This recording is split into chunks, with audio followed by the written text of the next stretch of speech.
54 GST council meeting के बाद एक इम्पोर्टेंट अपडेट आई है जीएसटी के ऊपर। आपको पता होगा, आप जब भी आप कोई गाड़ी या कार लेते हैं, फाइनली उसका आईटीसी आपको नहीं मिलता है।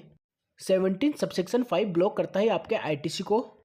तो दोस्तों, कुछ ही सिलेक्टेड केस होते हैं जहां पर आपको आईटीसी दिया जाता है, और एक केस होता है मोटर व्हीकल को अगर आप बिजनेस के अंदर यूज करते हैं, जैसे मोटर व्हीकल के डीलर है, कार्स के डीलर्स है, तो वो कोई कार बाई करते हैं तो उनको उसका आईटीसी मिल जाता है। तो यहाँ पर एक इम्पोर्टेंट कंसर्न आ रहा था कि जब कोई डीलरशिप कार बाय करती है तो उस कार को as a testing car use किया जाता है, क्या उसके ऊपर भी आईटीसी मिलेगा डीलरशिप को या नहीं मिलेगा। तो इसे से रिलेटेड एक इम्पोर्टेंट सर्कुलर आया है, सर्कुलर नंबर 231 25/2024। तो इस सर्कुलर में दो इम्पोर्टेंट बातें डिस्कस की गई है जिसके बारे में हम बताने वाले हैं। अवेलमेंट ऑफ आईटीसी और डेमो व्हीकल्स।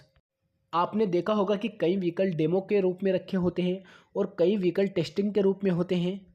अब देखिए, जो डेमो व्हीकल्स आते हैं वो डेमो व्हीकल्स बेचने के लिए नहीं होते हैं, उनका यूज़ टेस्टिंग के लिए किया जाता है और टेस्टिंग के बाद उनको डेमो पर्पज़ के लिए रखा जाता है। वो वाला व्हीकल आपको नहीं मिलने वाला। तो शोरूम के ऊपर जो डेमो व्हीकल्स रखे जाते हैं वो सेल के लिए नहीं रखे जाते हैं। तो जो डेमो व्हीकल आते हैं उनको ये कैपिटलाइज कर देते हैं, ये तो हमारी कैपिटल असेट्स है, अपने शोरूम में इसको शो करने के लिए रखते हैं, बेचने के लिए नहीं रखते। तो यहाँ पर डिपार्टमेंट ने क्या रिव्यू लिया, कई नोटिस इश्यू किए डिपार्टमेंट ने डीलरशिप को, तो आपने इसको कैपिटलाइज किया है, ये आपके फर्दरन एंड कॉस्ट ऑफ बिजनेस में नहीं माना जाएगा, इसलिए इसका आईटीसी भी ब्लॉक किया जाएगा। सेक्शन 75 के अंदर सेक्शन 75 बोलता है कि अगर आप सेम B2B ट्रांजेक्शन कर रहे हैं, जो डीलरशिप होती है, तो उस केस में आपको आईटीसी मिल जाएगा। एज ए इनपुट नहीं है, आपके पास स्टॉक नहीं रखा हुआ है, आपने उसको गाड़ियों का तो उसको कैपिटलाइज कर दिया है। इसी के अंदर इस सर्कुलर के अंदर क्लैरिटी दी गई है। तो अवेलनेट ऑफ इनपुट टैक्स क्रेडिट के बारे में सबसे पहले इन्होंने बताया है। तो सेक्शन 75 हमारा क्या बोलता है, क्लोज ए, अगर आप एक डीलरशिप मोटर व्हीकल खरीदते हैं और उसको आगे ट्रांसफ़र कर देते हैं तो उस केस में आपके ऊपर 75 नहीं लगता, आप बाहर हो जाते हो और आईटीसी क्लेम कर सकते हो। तो सीधी सी बात है, इस वाले क्लोज में तो डेमो व्हीकल फॉलो होगा नहीं। फॉल इस वाले में हो सकता है further supply of such motor vehicle. तो फिर दिक्कत क्या आ रही, तो दिक्कत ये आ रही है कि जो ड्राइव आपने टेस्ट ड्राइव के लिए ली है तो उसको आप आगे तो बेचोगे नहीं, आपने आगे फर्दर सप्लाई के लिए तो नहीं रखा हुआ, आपने उसको बाय किया है टेस्ट ड्राइव पर्पज के लिए। तो इस पूरे के पैराग्राफ में जो लिखा है वो ये लिखा है, लॉ मेकर ने एक वर्डिंग यूज की है, सच मोटर व्हीकल्स, सच मोटर व्हीकल्स। तो इसका मतलब ये ज़रूरी नहीं कि आगे वही मोटर व्हीकल सेल करने के लिए रखी हो। आपने एक गाड़ी खरीद कर अपने शोरूम में रखी है तो उस गाड़ी की हेल्प से आप दूसरी गाड़ियाँ भी तो बेचोगे ना। सच मोटर व्हीकल्स, आप उस गाड़ी की हेल्प से दूसरी गाड़ियाँ भी बेच रहे हो, इसका मतलब तो that vehicles is use as sell a similar product. जो डेमो के लिए गाड़ी है वो नहीं बेचेंगे लेकिन सिमिलर प्रोडक्ट तो बेचेंगे ना। तो यहाँ पर इन्होंने बोला है कि सेड मोटर व्हीकल नहीं लिखा हुआ, यहाँ पर उस एक मोटर व्हीकल की बात नहीं कर रहे हैं।